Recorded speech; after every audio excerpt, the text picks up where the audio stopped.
Aquarium ಅಲ್ಲಿ ಈ ತರ ಆಚೆ ಫಿಲ್ಟರ್ ಇದ್ರೆ ತುಂಬಾ ಸೇವೆ ಕಾಣುತ್ತಲ್ಲ. ಕೆಲವರು ಓಲ್ಡ್ ಇಸ್ ಗೋಲ್ಡ್ ಅಂತಾರೆ, ನಾವು ಇದರಿಂದ ಕಲಿಬಹುದು. ಇದು ಅಂಡರ್ ಗ್ರೇವಲ್ ಫಿಲ್ಟರ್ ಒಂದು ಕಾಲದಲ್ಲಿ ತುಂಬಾ ಫೇಮಸ್ ಆಗಿತ್ತು. ಇದ್ರಲ್ಲಿ ನೋಡಿದ್ರೆ 20 ಪ್ಲೇಟ್ಸ್ ಬಂದ್ಬಿಡುತ್ತೆ. ಇದು 2.5 feet ತನಕ ಕನೆಕ್ಟ್ ಮಾಡ್ಕೋಬಹುದು ಒಂದು ಪ್ಯಾಕೆಟ್ ತಗೊಂಡ್ರೆ.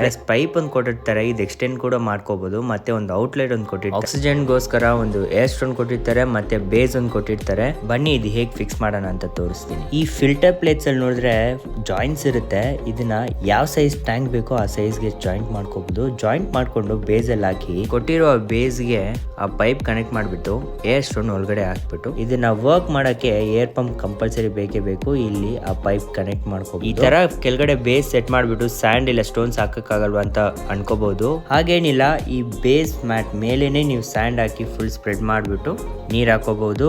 ಇದರಿಂದ ನಿಮ್ಗೆ ಕಂಪ್ಲೀಟ್ ಕ್ಲೀನಿಂಗ್ ಆಗುತ್ತೆ. ಈ ತರ ಫಿಲ್ಟರ್ ಬೇಕಂದ್ರೆ ನಾವು ವೆಬ್ಸೈಟ್ ಅಲ್ಲೇ ಪರ್ಚೇಸ್ ಮಾಡಬಹುದು, www.vezaquarium.com.